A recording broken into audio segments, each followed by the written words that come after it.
নমস্কার, আপনারা সবাই কেমন আছেন? আমি তো খুব ভালো আছি। আমার চ্যানেলে আপনাদের স্বাগতম। আশা করছি আপনারা সবাই ভালো আছেন। আপনাদের ভালো লাগা, ভালো থাকা, সুস্থতা কামনা করে নতুন একটি ব্লগ নিয়ে আপনাদের কাছে চলে এলাম শেয়ার করতে।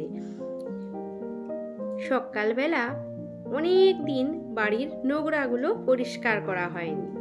আপনারা কেউ কিছু মনে করবেন না, কারণ আমার ছেলে ভিডিও করেছে একটু উল্টো হয়ে গেছে। প্লিজ মেনে নেবেন আর ক্ষমা করে দেবেন। একটু অসুবিধা হবে, তারপর ঠিক হয়ে যাবে। পুরোটা দেখবেন, কেউ স্কিপ করবেন না, প্লিজ প্লিজ প্লিজ। অনেক কষ্ট করে আমরা ভিডিও এডিটিং করি, অনেক কষ্ট করে আমরা ভিডিও বানাই। প্লিজ আপনারা যে সময় নষ্ট করে দেখছেন, অনেক ধন্যবাদ আপনাদের।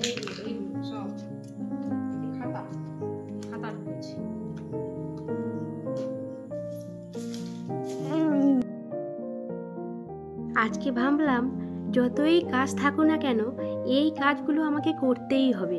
জানেন তো, এই সোফাটা দেখতে পাচ্ছেন না, এত পরিমাণের আরশোলা, ছুঁচা, ইঁদুর, গিরগিটি, টিকটিকি সবাই কিনা কি বলবো, কিছু বলার নেই। প্রচুর প্রচুর পটি করে আর প্রচুর একটা খারাপ স্মেল ছাড়ে, যেটা আমরা গোটা ডাইনিং রুমটা খারাপ লাগে। সেই জন্য আজকে ভাবলাম দোকান থেকে নিয়ে এলাম ন্যাপথলিন, তারপরে দিয়ে দিলাম, ওর গন্ধে আসবে না। আর এই যে আজকে সব কিছুই একটু পরিষ্কার করে নিচ্ছি। অনেক দিন করা হয় না, যখন আমি ভাবি সব করব সেদিনই সব সেরে নেই। এই যে ছেলের আলমারিটা পরিষ্কার করে নিয়েছি। ওই দিকে আমার ওই যে কাগজপত্রগুলো দেখতে পেয়েছেন, ওইগুলো ইঁদুরে টেনে নিয়ে গেছে। ইম্পর্টেন্ট কাগজগুলো, জানেন তো। বাইরের একটু ওয়েদারটা দেখুন। ছেলে ওইদিকে পড়তে বসেছে, তারপরে বাইরে চলে এলাম একটু আপনাদের সঙ্গে শেয়ার করতে ওয়েদারটা। আমার ভগবান জয়, রাধা গোবিন্দর জয়।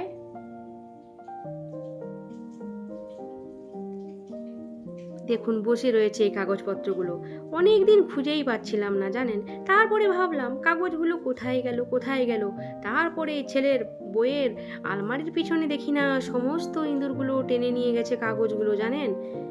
এত আমাদেরকে জ্বালিয়ে দিচ্ছে, মাথা খারাপ করে দিচ্ছে এই গিরগিটি, টিকটিকি। আপনাদের বাড়িতেও কি এরকম আছে? দেখুন, পাকার ঘরে দিদি এরা সবাই বাসা করে রয়েছে কতদিন ধরে। যেদিন থেকে আমাদের এই নতুন বাড়িটা হয়েছে, আরশোলা, টিকটিকি, গিরগিটি, ছুঁচো সবাই পটি করে আর গোটা ঘরে ঘুরে, জানেন কি আমাদেরকে বিরক্তি করায়। আর এই যে নোংরাগুলো কেচে নিচ্ছি, অনেকগুলো ছিল প্রত্যেকটা বেডরুমের বেড কভারগুলো, আর আমার কিছু নাইটি, কিছু বাবুর ড্রেসগুলো, সবগুলো একদম মেশিনে দিয়ে দিলাম। তারপরে কাঁচা হয়ে যাবে, বাইরে মেলে দেব, কারণ রাখলে বেড়ে যাবে, অনেক পোশাক হয়ে যাবে। সেই জন্য আজকে ভাবলাম যত কাজ রয়েছে সব একসঙ্গে করব, তারপরে চান ধান করব। সকালে না করলে কি করে হবে বলুন তো? চান করার পর একদম ভালো লাগে না, তাই না বলুন? চান করার পর কোনো কাজেই মন যায় না। চান করার পর একদম সিধা রান্নাঘরে যাওয়ার ইচ্ছা থাকে, যে তাড়াতাড়ি রান্না বান্নাগুলো করে নিতে হবে।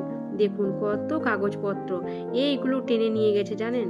আর যদি কোনো কিছু খাই, বাদামের ছালগুলো বা কিছু ছাল থাকবে না, ওখান থেকে টেনে নিয়ে গিয়ে সব সোফার ভিতরে ঢুকিয়ে দেবে, জানেন। প্রচুর আমাদের একটা খাঁচা রয়েছে, বাট ওই খাঁচাটা এখন আর দেই না। তো এখন ছুঁচো হয়েছে প্রচুর, ইঁদুরটা নেই। তো ওই খাঁচায় 10টা থেকে 12টা বড় বড় ইঁদুর পড়েছে, জানেন। তো ওইগুলো সব জলে মেরে দিয়েছি। আমাদের পুকুর রয়েছে, তো দিয়েছি।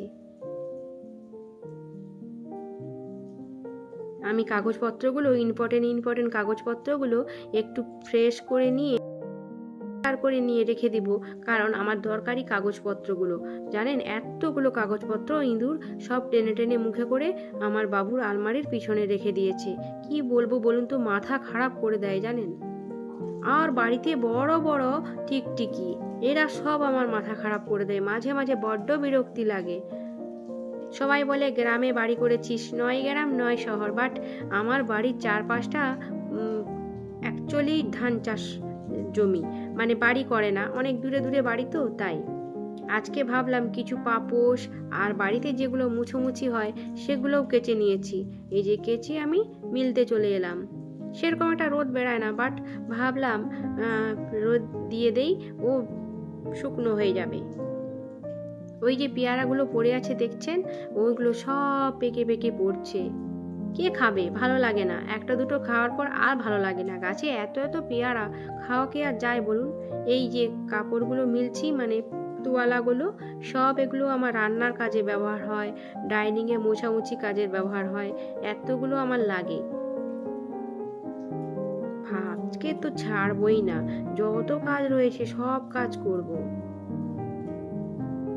মন যদি ভালো থাকে না, কাজ করতে ভালো লাগে। মন যদি খারাপ লাগে, কাজ করতে ভালো লাগে না। তবে একটা আমি জিনিস শিখে গেলাম জানেন, বাবার বাড়িতে এত কাজ করতাম না যেটা শ্বশুর বাড়িতে করি।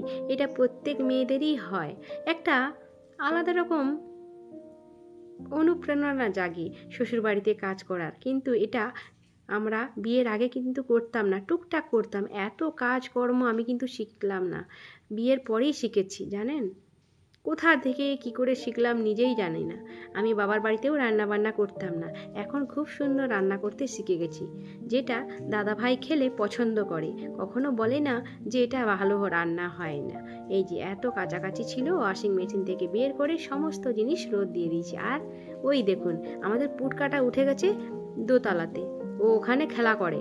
তো দোতলাটা একদম পুরো ফাঁকা, তো ও ওখানে খেলা করে। ওই যে মুখটা দেখতে পাচ্ছেন, এইটুকু মুখ, সেই জন্য শুধু মুখটাই দেখা যাচ্ছে, তাকে দেখাই যাচ্ছে না, ওই একটুখানি পুটকাটাকে দেখা যাচ্ছে। বড্ড দুষ্টুমি করেন জানেন। এই সমস্ত জিনিস মিলে দিয়েছি।